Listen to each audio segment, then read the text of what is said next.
बहुत समय पहले की बात है। एक गांव के किनारे एक काला कुत्ता भटकता फिरता था। भूख और लाचारी से उसकी हालत दयनीय हो चुकी थी। गांव के लोग उसे तिरस्कृत नजरों से देखते और कोई उसकी मदद करने को तैयार नहीं था। वह कुत्ता दिन रात गांव की गलियों में दर दर भटकता रहा, लेकिन किसी ने उसे रोटी का एक टुकड़ा तक नहीं दिया। फिर एक दिन थकान और निराशा से भरा हुआ वह कुत्ता गांव से दूर एक नदी किनारे पहुंचा, जहां एक साधु का आश्रम था। कुत्ता धीरे धीरे आश्रम के पास आया और करुणा से भरी निगाहों से साधु की ओर देखा। साधु उस समय ध्यान में बैठे थे। जब ऋषि ध्यान से उठे तो कुत्ते ने उसने कहा, हे मुनिवर, मुझे लगता है कि आप बहुत विद्वान और ज्ञानी हैं, इसीलिए मैं भूखा प्यासा आपके पास आया हूं। कृपया मुझे रोटी का एक टुकड़ा दीजिए, जिसे खाकर मैं अपनी भूख मिटा सकूं। तब ऋषि बोले, हे हंस, क्या तुम गांव जाना चाहते हो? या किसी ने तुम्हें रोटी का एक टुकड़ा भी नहीं दिया जिसे खाकर तुम अपनी भूख मिटा सको? कुत्ता उदास स्वर में ऋषि से कहता है, हे मुनिवर, मैं क्या कहूं? मेरी बात सुनकर शायद आप यकीन नहीं करेंगे। हम जैसे जीवों की पीड़ा समझने के लिए कोई तैयार नहीं होता। ऋषि ने मुस्कुराते हुए कहा, वत्स, चिंता मत करो, मुझे सब बताओ। तुम्हारी हर बात को मैं ध्यान से सुनूंगा। तुम्हें इस असहाय स्थिति में देखकर मेरा हृदय व्याकुल हो रहा है। कुत्ते ने एक गहरी सांस ली और अपनी दुख भरी दास्तान शुरू की। इस संसार में हम पर कोई दया नहीं करता। न हमारे पास कोई घर है, न आश्रय। हम रोटी के टुकड़े के लिए भटकते रहते हैं। हम कपड़े पहनना नहीं जानते। सर्दी, गर्मी, बारिश, हर मौसम में हम यूं ही घूमते रहते हैं। हमारी स्थिति किसी को दिखाई नहीं देती। हमें पढ़ना लिखना नहीं आता, ही कोई हमें सिखाने की कोशिश करता है। अनुशासन क्या होता है, हमें तो इसका भी ज्ञान नहीं। कुत्ता फिर कहने लगा, भगवान ने हमें यह जीवन दिया, लेकिन दुखों का ऐसा बोझ भी डाल दिया कि हम किसी के सामने गिड़गिड़ाते फिरते हैं। हमें तो जैसे पीड़ा सहने के लिए ही बनाया गया है। हम तुम्हारी तरह स्वतंत्र नहीं हैं। जब हम जन्मे थे, हमारी आंखें और कान बंद थे। हमें कुछ पता नहीं था। नाच गाना और खुशियों की कोई गूंज हमारे जन्म पर नहीं थी। हमारे लिए कोई संगीत नहीं बजा, कोई उत्सव नहीं हुआ। हम जिस बिस्तर पर थे वो रुई का मुलायम था, बिल्कुल भी ठंड नहीं थी। मैं मन ही मन सोच रहा था कि मैं बड़े घर में पैदा हुआ हूं। कुत्ते की आवाज और भारी हो गई। उसने अपनी आंखों में आई नमी को पोंछते हुए कहा, जब मेरी आंखें खुलीं तो मैंने देखा कि हम राख के ढेर में लेटे हुए थे। मेरी माँ, जिसे आप लोग कुतिया कहते हो, अपने 5 बच्चों को सीने से लगाए उस राख में सो रही थी। वो हमें अपने आंचल में छुपाने की कोशिश कर रही थी ताकि हम ठंड से बच सकें। मैं सबसे छोटा था, सबसे कमजोर, और शायद इसीलिए मैंने सबसे पहले यह दुनिया की कठोरता देखी। मेरे बाकी 4 भाई लाल और काले रंग के थे और मैं अकेला काले रंग का था। माँ बहुत कम हमारे पास आती थी क्योंकि उसे अपना पेट भरने के लिए दर दर भटकना पड़ता था। कुत्ते की आवाज भर्राई, उसकी आंखें आंसुओं से भर आईं। फिर वो बोला, अगर माँ खुद खाना नहीं खाती तो हमें दूध कैसे पिलाती? वो दिन भर भूखी प्यासी रहती, लेकिन हमें अपना सब कुछ देती। हम 5 भाई उसी एक माँ पर पूरी तरह निर्भर थे। कभी उसे खाना मिलता तो कभी नहीं। फिर भी वो हमारी भूख की परवाह करती। वो तो हमारी माँ थी ना। चाहे खुद भूखी रहे, लेकिन हमें कभी भूखा नहीं सोने देती थी। कुत्ते ने एक गहरी सांस ली। उसकी आंखों में माँ की यादें उमड़ पड़ी। वह बोला, माँ रात भर गांव की रखवाली करती थी। किसी में हिम्मत नहीं थी कि उसकी जगह ले सके। कोई अनजान व्यक्ति या चोर अगर गांव में बुरी नीयत से घुसने की कोशिश करता तो माँ उन्हें अपने भौंकने से ही भगा देती। यहां तक कि दूसरे गांव के कुत्ते भी हमारी माँ के डर से गांव में कदम नहीं रखते थे। वो अकेले ही किसानों की फसल की रक्षा करती थी। कोई जानवर खेतों में घुसकर फसल खराब करने की हिम्मत नहीं कर पाता। माँ अपनी पूरी जिंदगी गांव की रक्षा में समर्पित कर देती थी। फिर भी किसी इंसान को इतना भी ख्याल नहीं आता था कि उसे एक रोटी का टुकड़ा दे दें। कुत्ते की आवाज अब दर्द से भारी हो चुकी थी। उसने रुंधे गले से कहा, माँ को मजबूरन कभी कभी खाना छीनना पड़ता था। कई बार लोगों ने उसे डंडों से पीटा, उसे भगा दिया। उस दिन वो बेचारी भूखी थी, प्यास से तड़प रही थी, पर किसी ने भी उसकी हालत नहीं समझी। उसकी भूख की आग उसे अंदर से जला रही थी और ऊपर से उसे हम 5 की चिंता सताती थी। कुत्ता सुबकते हुए बोला, मुनिवर, आखिर हमें भी आपकी तरह भूख लगती है। हम भी दर्द महसूस करते हैं। माँ का जीवन ऐसा संघर्ष बन गया था कि हमें पालने के लिए वो अपनी जिंदगी दांव पर लगा देती थी, पर किसी ने उसके त्याग को नहीं समझा। भूखी प्यासी, दर दर भटकने वाली हमारी माँ जब पेट की आग उसे चैन से बैठने नहीं देती थी तो वह लोगों के घरों से चोरी करने पर मजबूर हो जाती थी। भूख जब बर्दाश्त के बाहर हो जाती तो जो कुछ भी खाने की चीज मिलती वही उठा कर ले जाती। पेट की ज्वाला शांत करने के लिए उसे यह सब करना पड़ता था, वरना भूख उसे मार डालती। कुत्ता गहरी सांस लेते हुए बोला, लेकिन मुनिवर, जब लोग उसे चोरी करते देख लेते तो उस पर लाठियां बरसाते। कई बार तो क्रूर लोग उसे घर के अंदर बंद करके बेरहमी से पीटते थे। मेरी मां के शरीर पर कितनी चोटें थीं, पर उसने कभी हार नहीं मानी। पर मुनिवर, वो क्या गलत कर रही थी? उसने सिर्फ अपने और हमारे पेट की आग बुझाने के लिए खाना चुराया था। हम चोरी में कोई आनंद नहीं पाते थे, पर हमारे भूखे पेट हमें यह करने पर मजबूर करते थे। कुत्ता रुंधे गले से आगे बोला, एक दिन की बात है मुनिवर, जब आसमान से ओले गिर रहे थे, ठंडी हवाएं चल रही थीं, चारों ओर बारिश हो रही थी। उस रात इतनी ठंड थी कि मेरे तीनों भाई उस ठंड से मर गए। माँ हमारे छोटे छोटे ठिठुरते हुए शरीरों को देख रही थी। वो हमें बचाने की कोशिश करती रही, पर आखिरकार वो ठंड के शिकार हो गए। उस रात माँ बहुत रोई। उसने अपनी जान लड़ा दी, पर वो उन्हें बचा नहीं पाई। पर मुनिवर, उस आदमी को हमारा दर्द समझ नहीं आया, जिसने अपने कुछ बच्चों को खो दिया था। आंसू पोंछते हुए कुत्ता बोला, अब सिर्फ मैं और मेरा एक भाई बच गए थे। हमारी माँ हम दोनों का ध्यान और भी ज्यादा रखने लगी, पर उसके संघर्षों का अंत नहीं था। एक दिन उसी गांव में एक सेठ के घर में भोज का आयोजन हुआ। वहां अनेक प्रकार की मिठाइयां और पकवान बन रहे थे। सेठ जी के घर बहुत से मेहमान आए हुए थे। माँ ने खाने की तलाश में बार बार वहां जाकर कुछ मांगने की कोशिश की, लेकिन हर बार उसे डांट कर भगा दिया गया। किसी ने उसकी भूख को समझा ही नहीं। मुनिवर, क्या एक रोटी देकर उनका क्या बिगड़ जाता? लेकिन किसी को दया नहीं आई। मेरी माँ बार बार जाती और वहीं खड़ी देखती रहती।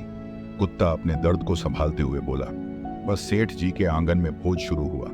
मेरी माँ भूख से तड़प रही थी, उसे कुछ नहीं सूझ रहा था। तभी जैसे ही भोजन परोसने वाला व्यक्ति किसी काम से अंदर गया, माँ चुपचाप वहां रखी रोटी लेने चली गई। पर तभी किसी ने उसे देख लिया। चारों ओर से लोग चिल्लाने लगे। माँ घबरा गई। वह वहां से भागने की कोशिश करने लगी, पर उसे भागने का कोई रास्ता नहीं मिल रहा था। चारों ओर लोग लाठी लेकर उसकी ओर दौड़ रहे थे। कुत्ता अब अपनी माँ की मौत के खौफनाक पल याद करके कांपते हुए बोला। माँ ने वहां बैठे लोगों के बीच से भागने की कोशिश की, लेकिन उसे समझ नहीं आ रहा था कि किस तरफ जाए। लाठियों की आवाज और चीखों से डरकर वह और तेज भागने लगी। माँ के लिए वो पल मौत से भी बदतर थे। उसकी आंखों में मौत का खौफ था। वो भागती रही, पर वो लोग उसे चारों ओर से घेर रहे थे।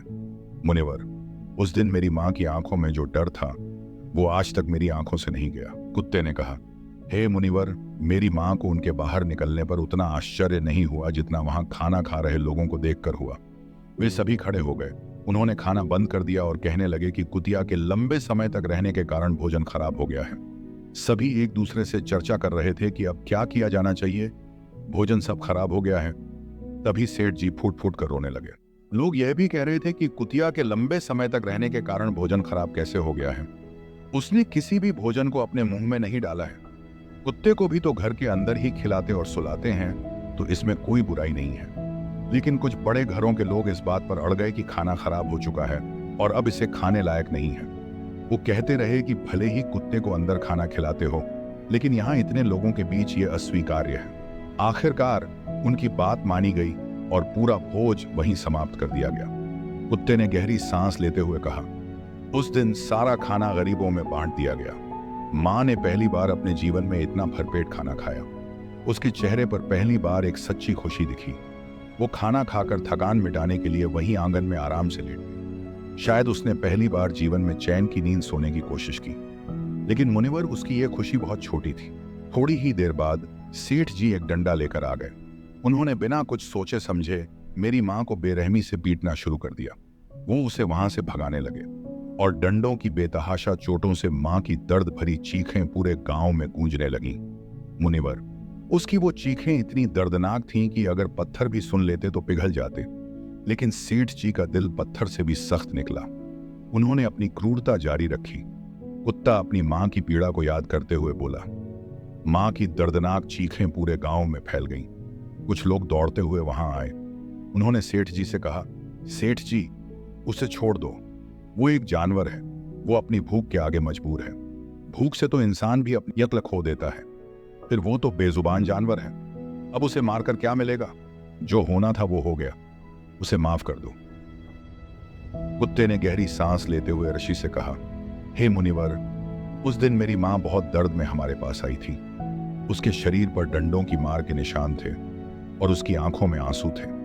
उसने हमें सारी कहानी सुनाई और हम दोनों भाई बस उसे देख रहे थे। हमारे मन में बस एक ही सवाल था, क्या कुत्तों का जीवन हमेशा ऐसा ही होता है? क्या हम इसी तरह इंसानों की क्रूरता और बेदर्दी के शिकार बनते रहेंगे? मां ने जो कुछ झेला वो सिर्फ एक रोटी के टुकड़े के लिए था। हम सोच रहे थे कि एक आदमी जिसके पास सब कुछ होता है वो भी इतनी छोटी सी बात पर हमें मारने से क्यों नहीं चूकता। कुत्ता आंखों में आंसू भरते हुए आगे बोला, एक दिन उसी गांव के बाहर एक ब्राह्मण आकर रहने लगा। वो बेचारा भी भूखा और थका हुआ था। उसने अपनी भूख मिटाने के लिए चूल्हा जलाया, उसमें दाल पकाई और आटा गूंथ कर रख दिया। फिर वो पानी लेने के लिए पास के कुएं पर चला गया। मेरी मां उसी समय वहां भटकते हुए पहुंच गई। जब उसने उस आटे को देखा तो सोचा कि शायद इसका कोई मालिक नहीं है। भूख से व्याकुल होकर उसने वो आटा खाना शुरू कर दिया। कुत्ते की आवाज में दर्द साफ झलक रहा था। उधर ब्राह्मण जब पानी लेकर लौटा तो उसने देखा कि मेरी मां उसका आटा खा रही है। उसे देखते ही ब्राह्मण का चेहरा दुख से भर गया। वो बेचारा भी 2 दिन से भूखा था और थका हुआ था। वो रोने लगा क्योंकि उसकी मेहनत और भूख का इकलौता साधन वो आटा था। गांव के कुछ लोगों ने उससे कहा, ब्राह्मण देवता, इस कुतिया ने तो आपका आटा भी बर्बाद कर दिया है। ये वही है जिसने सेठ जी की पूरी रसोई बर्बाद की थी। ब्राह्मण की आंखों में दुख के साथ साथ गुस्सा भी भर आया। उसने कुछ सोचे बिना ही मां पर डंडे से हमला कर दिया। कुत्ते ने अपनी मां की हालत याद करते हुए कहा, मुनिवर, मेरी मां उस आटे को ढंग से खा भी नहीं पाई थी। उससे पहले ही उसे डंडों से पीट पीट कर भगा दिया गया। वो कई महीनों तक इधर उधर भटकती रही, भूखी प्यासी।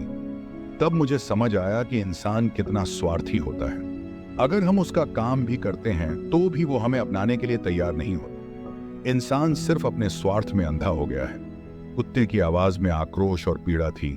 हे मुनिवर, हम कुत्ते उन्हीं मतलबी लोगों के साथ क्यों रहें जो हमें तिरस्कार और तकलीफ देते हैं? जो लोग हमें प्यार से रोटी देते हैं उनकी हम रात दिन रखवाली करते हैं। हम उनके घर, खेत और परिवार की सुरक्षा करते हैं। फिर भी इंसान हमारी अहमियत नहीं समझता। हम सिर्फ उनकी नजरों में जानवर हैं, लेकिन हमारी वफादारी और सेवाओं का मूल्य कोई नहीं जानता। साधु ने उसकी पीड़ा सुनी और बोले, वत्स, तुम्हारी पीड़ा केवल तुम्हारी नहीं है। यह संसार की एक बड़ी सच्चाई है कि जो कमजोर और निस्वार्थ है उसे लोग तिरस्कार से देखते हैं। लेकिन इंसान अगर यह समझ जाए कि तुम्हें रोटी खिलाने के क्या फायदे होते हैं तो शायद वे ऐसा ना करें। साधु ने करुणा भरे दिल से कुत्ते को रोटी का एक टुकड़ा दिया। कुत्ता, जो भूख से तड़प रहा था, रोटी के टुकड़े को देखकर भावुक हो गया। उसकी आंखों में आंसू थे, मगर इस बार वे आंसू पीड़ा के नहीं बल्कि राहत और कृतज्ञता के थे। उसने रोटी खाई और साधु के चरणों में गिर पड़ा। साधु मुस्कुराए और बोले, वत्स, यह सिर्फ एक टुकड़ा रोटी नहीं है, यह प्रेम और दया का प्रतीक है। जैसे ही यह दृश्य गांव वालों ने देखा, उनमें से कुछ लोग धीरे धीरे साधु के पास आए। उनमें से एक आदमी ने कहा, हे साधु महाराज, आप इन कुत्तों के प्रति इतना दयालु क्यों हैं? ये कुत्ते बड़े ही पापी और दुष्ट हैं। कुछ दिनों पहले ही इन्होंने सेठ के भोज को बर्बाद कर दिया था और यह यहीं नहीं रुके। इन्होंने एक साधु के लिए बनाए गए भोजन को भी झूठा कर दिया। ऐसे दुष्ट कुत्तों को अपने पास क्यों रखते हैं? साधु ने उसकी बातें सुनकर गंभीरता से मुस्कुराया। उन्होंने उस व्यक्ति की आंखों में देखा और बोले, तुम्हारी बात सही है, लेकिन तुम यह नहीं समझते कि इन कुत्तों की इस दुर्दशा के पीछे कारण क्या है। भूख एक ऐसी चीज है जो किसी को भी राक्षस बना सकती है, चाहे वह इंसान हो या जानवर। तुमने इन्हें भूखा छोड़ दिया और अब इन्हें दुष्ट कहते हो। गांव वालों ने आपस में कुछ बातें की, लेकिन कोई उत्तर नहीं दे पाया। साधु ने गहरी सांस ली और बोले, भगवान ने सभी जीवों को समान बनाया है। इंसान, जो सबसे बुद्धिमान है, उसका कर्तव्य है कि वह अपने से कमजोर प्राणियों की सहायता करे। भूख इंसान को भी लगती है और जानवर को भी। अगर तुम इन्हें रोटी डाल देते तो यह कभी पाप नहीं करते। साधु ने तब एक गहरी और रहस्यमयी बात कही। भगवान ने एक प्राचीन नियम बनाया था, पहली रोटी गाय के लिए और आखिरी रोटी कुत्ते के लिए। लेकिन आज इंसान अपने भोग विलास में इतना डूब गया है कि उसने यह नियम भुला दिया। क्या तुम जानते हो, कुत्ते को रोटी खिलाने मात्र से तुम्हारे सारे पाप समाप्त हो जाते हैं। इस पर गांव के लोग चकित हो गए। उनमें से एक ने हिम्मत करके पूछा, गुरुदेव, यह कैसे संभव है? क्या कुत्ते को सिर्फ एक रोटी खिलाने से सच में हमारे पाप समाप्त हो जाएंगे? साधु ने उनकी ओर देखते हुए एक रहस्यमयी मुस्कान के साथ कहा, आज मैं तुम्हें कुत्ते को रोटी खिलाने के 8 ऐसे रहस्यमयी लाभ बताऊंगा जिन्हें जानकर तुम न केवल अपने पापों से मुक्त होगे बल्कि अपने जीवन के हर दुख और संकट से भी छुटकारा पा सकोगे। सुनो ध्यान से। जब घर में पहली रोटी गाय के लिए बनाई जाती है और आखिरी रोटी कुत्ते के लिए, तो इससे इंसान के जीवन में सुख और समृद्धि आती है। मुनि ने बताया, भगवान ने इस नियम को स्वयं बनाया था, लेकिन इंसान अपनी भोग विलास की इच्छाओं में फंसकर इसे भूल गया। आजकल लोग अपने खाने पीने में इतना लिप्त हो गए हैं कि वे ये नहीं समझते कि दूसरों के प्रति थोड़ी दया दिखाने से उनके जीवन में कितनी सकारात्मकता आ सकती है। कुत्ते को रोटी खिलाने का सबसे बड़ा लाभ यह है कि इससे शनि ग्रह के बुरे प्रभाव का नाश होता है। उन्होंने आगे समझाया, जब शनि ग्रह अपनी बुरी दृष्टि डालता है तो आदमी का जीवन बर्बाद होने लगता है। उसकी सारी मेहनत व्यर्थ हो जाती है, हर काम में बाधाएं आने लगती हैं। लेकिन कुत्ते को रोटी खिलाने से शनि के बुरे प्रभाव कम होते हैं। लोगों ने मुनि की बातें बड़े ध्यान से सुनी और अब उसकी आंखों में एक नई चमक दिखाई दी। मुनि ने कहा, जब किसी व्यक्ति पर शनि की महादशा शुरू होती है तो उसके जीवन में उथल पुथल मच जाती है। उसके बनते काम बिगड़ने लगते हैं और वो आर्थिक तंगी का शिकार हो जाता है। लेकिन अगर वो व्यक्ति नियमित रूप से कुत्ते को रोटी खिलाता है तो शनि के बुरे प्रभाव काफी हद तक कम हो जाते हैं। यही नहीं, उसके जीवन में फिर से स्थिरता आने लगती है। मुनि ने आगे समझाया, कुत्ते को रोटी खिलाने का दूसरा लाभ यह है कि इससे आपका भाग्य आपके पक्ष में हो जाता है। आपके घर के अंदर मौजूद नकारात्मक ऊर्जा का नाश हो जाता है। कुत्ते को रोटी खिलाने से घर का वातावरण शुद्ध और सकारात्मक हो जाता है, जिससे आपकी जिंदगी में खुशियां वापस आने लगती हैं। लोग मुनि की हर बात को बड़े ध्यान से सुन रहा था और लोगों ने मुनि से पूछा, मुनिवर, और क्या फायदे हैं कुत्ते को रोटी खिलाने के? मुनि ने मुस्कुराते हुए कहा, कुत्ते को रोटी खिलाने का तीसरा बड़ा लाभ यह है कि देवी लक्ष्मी प्रसन्न होती हैं। जब लक्ष्मी जी प्रसन्न होती हैं तो आपके घर में धन और समृद्धि का वास होता है। कुत्ते को रोटी खिलाने से आपको कभी धन की कमी नहीं होती और जीवन में आर्थिक संकट दूर हो जाते हैं। चौथा लाभ यह है कि यदि आप कर्ज में डूबे हुए हैं तो कुत्ते को रोटी खिलाने से आपको कर्ज से मुक्ति मिलती है। और अगर आप कर्ज में नहीं हैं, आप पर कभी कर्ज का बोझ नहीं आएगा। कुत्ते की आंखों में आश्चर्य और खुशी दोनों झलकने लगे। मुनि ने अपनी बात जारी रखते हुए कहा, कुत्ते को रोटी खिलाने का 5वां फायदा यह है कि सुबह शाम अगर आप कुत्ते को खाना देते हैं तो आपका व्यापार भी बहुत अच्छा चलता है। आपके कारोबार में बढ़ोतरी होती है और आप आर्थिक रूप से मजबूत बनते हैं। छठा फायदा यह है कि कुत्ते को रोटी देने से आपकी उम्र बढ़ती है और अगर आपका कोई अटका हुआ पैसा है तो वह वापस आ जाता है, मुनि ने बताया। 7वां फायदा यह है कि कुत्ते को रोटी खिलाने से आप हमेशा स्वस्थ और मानसिक रूप से मजबूत रहते हैं। आपका दिमाग हमेशा ऊर्जावान रहता है और आपके विचार सकारात्मक होते हैं। लोगों ने अब मुनि से पूछा, और 8वां फायदा मुनिवर? मुनि ने एक गहरी सांस लेकर कहा, 8वां और सबसे बड़ा फायदा यह है कि कुत्ते को रोटी खिलाने से भगवान हमेशा खुश रहते हैं।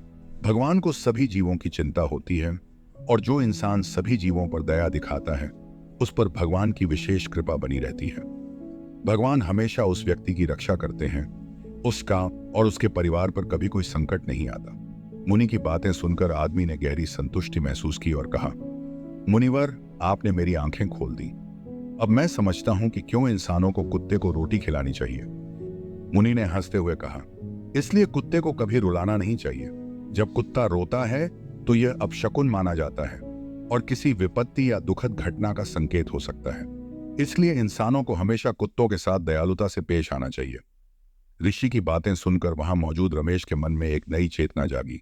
उसने प्रण किया कि वह अब से कुत्तों के प्रति दया दिखाएगा और नियमित रूप से उन्हें रोटी खिलाएगा। दोस्तों, इस कहानी से हमने सीखा कि कुत्तों को रोटी खिलाने के क्या क्या फायदे होते हैं। यदि आपको यह कहानी पसंद आई हो तो इसे अपने दोस्तों के साथ जरूर शेयर करें और जो लोग कुत्तों के प्रति क्रूरता दिखाते हैं उन्हें यह वीडियो भेजें ताकि वे भी जानवरों के प्रति दया का भाव रखें। दोस्तों, मिलते हैं अगले वीडियो में। धन्यवाद।